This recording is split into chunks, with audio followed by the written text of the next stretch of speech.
Bismillahirrahmanirrahim. Assalamualaikum warahmatullahi wabarakatuh. Selamat bertemu kembali Bapak Ibu yang dirahmati Allah. Alhamdulillah, puji syukur kepada Allah. Insyaallah kita dalam kondisi sehat walafiat sehingga kita bisa melanjutkan mengikuti program Diklat Jarak Jauh yang insyaallah akan berjalan selama 2 minggu secara online. Bapak Ibu, salawat dan salam kita sampaikan kepada junjungan kita Rasulullah Sallallahu Alaihi Wasallam. Allahumma shalli ala sayyidina Muhammad wa ala sayyidina Muhammad. Mudah-mudahan kita semua termasuk kelompok yang beliau cintai insyaallah dan mendapatkan syafaat di yaumul akhir nanti. Amin amin ya rabbal alamin. Bapak Ibu yang dirahmati Allah, alhamdulillah kita bisa bertemu kembali dalam kegiatan diklat ini. Ini materi kedua saya untuk angkatan diklat kepala RA kali ini. Mudah-mudahan pertemuan ini bisa memberikan manfaat untuk kita sekalian. Kita awali pertemuan ini dengan Al-Basmalah. Bismillahirrahmanirrahim. Baik Bapak Ibu sekalian yang dirahmati Allah, senang sekali saya ketemu dengan Bapak Ibu sekalian. Untuk kesempatan kali ini kita akan diskusikan tentang kompetensi kepribadian kepala Raudatul Atfal. Ini salah satu kompetensi yang harus dimiliki seorang kepala RA, Bapak Ibu sekalian. Di samping ini nanti satu paket dengan kompetensi sosial, Bapak Ibu. Nanti juga akan kita diskusikan tentang kompetensi sosial untuk kepala RA. Selanjutnya Bapak Ibu, perkenalan sudah pernah kita lakukan, mudah-mudahan nanti bisa lebih akrab kembali di kegiatan Zoom meeting ya Bapak Ibu ya. Selanjutnya saya langsung masuk pada materi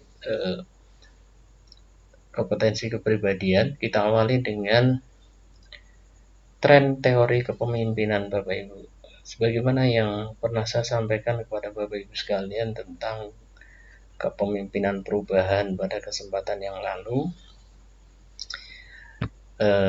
di sini saya ingin tekankan kembali bahwa teori kepemimpinan terbaru pun itu meletakkan adanya teori kepemimpinan terbaru ini yang meletakkan bahwa keteladanan itu sebagai peringkat pertama. Bapak Ibu sekalian, ini menguatkan kembali bahwa konsep yang disampaikan oleh Bapak pendidikan kita, Ki Hajar Dewantara, itu diakui oleh teori-teori terbaru bahwa keteladanan itu sangat penting bagi seorang pemimpin. Nah, ini diakui dengan ditemukannya teori-teori kepemimpinan terbaru yang meletakkan keteladanan pada peringkat pertama di antara sebuah karakteristik yang harus dimiliki seorang pemimpin. Bapak Ibu, bahwa menjadi teladan adalah mempraktikkan apa yang dipidatokan, melaksanakan komitmen, memenuhi janji, bertindak sesuai ucapan, dan melakukan apa yang kita katakan. Jadi engar sosong tulodo, ketika kita di depan seorang pemimpin pada saat kondisi berjuang atau merintis, tentu kita harus memberikan teladan yang jelas dengan cara melaksanakan atau mempraktekkan apa yang kita ucapkan. Kemudian komitmen apa harus kita laksanakan dengan sebaik-baiknya. Kemudian menepati janji. Kemudian bertindak sesuai ucapan. Demikian juga melakukan apa yang kita katakan. Kemudian kita masuk mengenai pengertian dari kepribadian oleh para ahli, Bapak Ibu. Ini salah satunya yang saya angkat adalah pendapat dari Alport bahwa kepribadian itu merupakan organisasi yang dinamis dalam diri individu tentang sistem psikofisik yang menentukan penyesuaiannya yang unik terhadap lingkungannya. Nah, kemudian dapat dijelaskan definisi dari teori Alport itu sendiri, Bapak Ibu. Dinamik itu adalah merujuk perubahan kualitas pribadi atau kualitas perilaku seorang individu. Kemudian organization adalah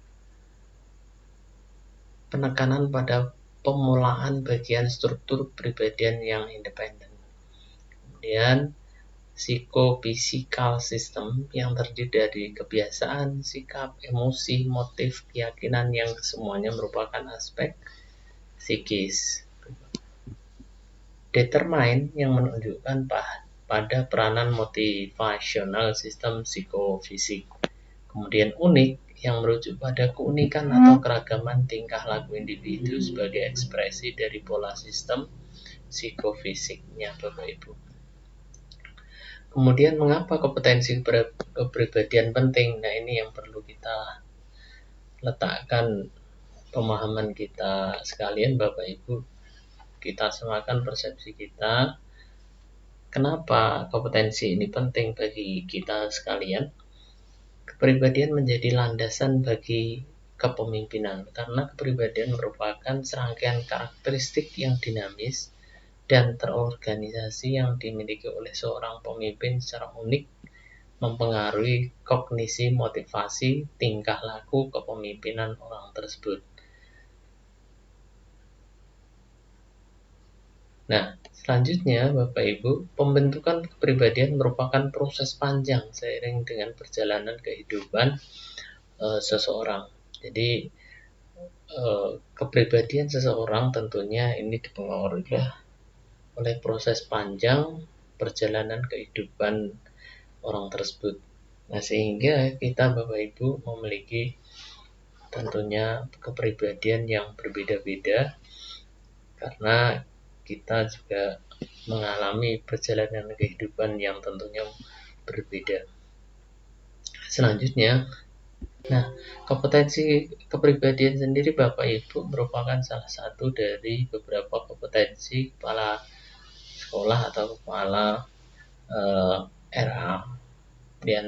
Di antara kompetensi yang lain adalah kompetensi manajerial, kewirausahaan, supervisi, maupun sosial. Nah, salah satu yang juga sangat penting harus dimiliki adalah kompetensi kepribadian tadi, Bapak Ibu. Nah, selanjutnya Bapak Ibu ada 6 kunci ya dari kompetensi kepribadian ini yang harus kita kembangkan atau kita miliki dengan baik. Yang pertama adalah berakhlak mulia dan menjadi teladan bagi komunitas di sekolah atau madrasah atau di RA kita, Bapak Ibu. Kemudian yang kedua, memiliki integritas kepribadian sebagai pemimpin. Yang ketiga adalah bersikap terbuka dalam melaksanakan tugas pokok dan fungsi. Yang keempat adalah memiliki keinginan yang kuat dalam pengembangan diri sebagai kepala RA.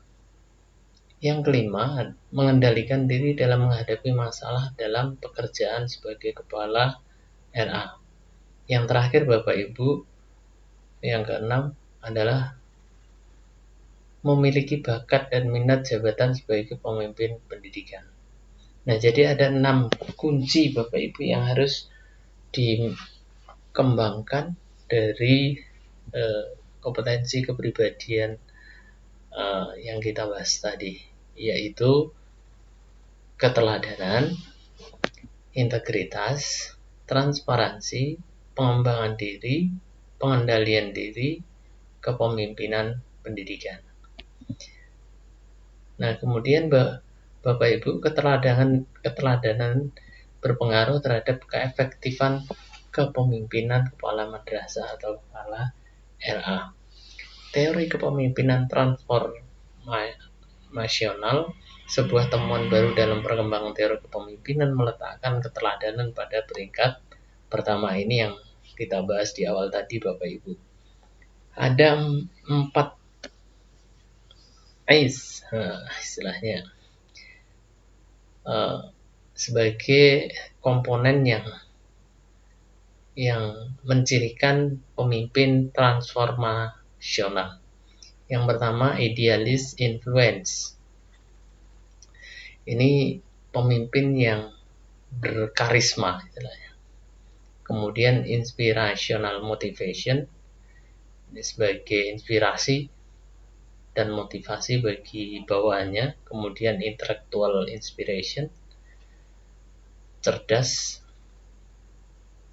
yang memunculkan inspirasi.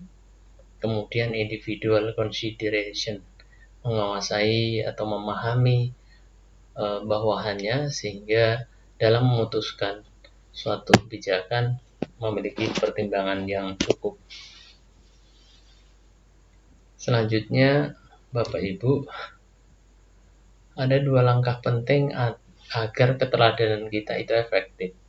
Yang pertama adalah pemimpin harus menemukan suara hatinya dengan memperjelas nilai-nilai pribadi yang dianut. Nah, ini pernah kita bahas juga yang pertemuan yang lalu tentang intuisi. Nah, ini sangat penting, Bapak Ibu harus mendengarkan suara hati kita dalam membuat sebuah kebijakan atau mengambil sebuah keputusan.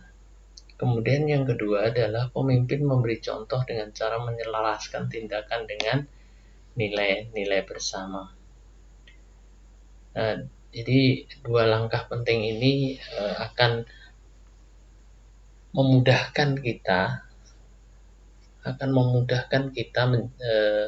pada posisi yang menjadi teladan bagi bawahan atau bagi teman-teman guru-guru kita kalau di RA kita, Bapak Ibu. Nah, ini konsep atau teori yang disampaikan oleh Cousins dan Posner. Kemudian integritas sebagai nilai universal. Bapak Ibu, survei yang dilakukan sebanyak 4 kali tahun 1987 sampai 2007, si Cousins dan Posner secara acak itu terus-menerus menemukan 4 karakteristik yang menduduki peringkat tertinggi dari 20 karakteristik pemimpin yang dikagumi. Keempatnya adalah jujur, berpandangan ke depan, menginspirasi, kemudian kompeten. Nah, 4 karakteristik inilah yang bisa meningkatkan kepemimpinan kita, Bapak Ibu. Kemudian, integritas merupakan dasar kredibilitas. Pemimpin mempraktikkan apa yang mereka khotbahkan. Kemudian pemimpin melakukan apa yang mereka katakan. Kemudian tindakan pemimpin konsisten dengan perkataannya. Kemudian pemimpin berani bertaruh atas kebenaran perkataan mereka. Pemimpin menepati apa yang ia janjikan. Pemimpin melakukan apa yang ia lakukan. Pemimpin melakukan apa yang dikatakan akan ia lakukan. Selanjutnya, Bapak Ibu, bagaimana mengembangkan diri sebagai pemimpin pendidikan? Ciri utama sekolah yang efektif berdasarkan berbagai riset ini perlu kita cermati, Bapak Ibu, bahwa yang pertama, kepemimpinan instruksional yang kuat. Yang kedua, harapan yang tinggi terhadap prestasi siswa. Yang ketiga, ada lingkungan belajar yang tertib dan nyaman. Yang keempat, menekankan pada keterampilan dasar. Kemudian kelima, pemantauan secara kontinu terhadap kemajuan siswa. Dan terakhir, terumuskan tujuan sekolah secara jelas. Nah, ini yang bisa kita kembangkan sebagai seorang pemimpin pendidikan, Bapak Ibu. Kemudian, ciri sekolah yang efektif ini dapat dicapai melalui kepemimpinan pendidikan yang efektif, yaitu kemampuannya berpegang pada citra atau visi lembaga. Kemudian menjadikan visi sekolah sebagai pedoman dalam mengelola dan memimpin sekolah. Kemudian fokus pada aktivitas pembelajaran dan kinerja guru di kelas. Selanjutnya Bapak Ibu, 3 langkah pokok dapat kita lakukan untuk meningkatkan profesionalisme sebagai kepala sekolah yang efektif. Bersikaplah proaktif, dan melakukan refleksi.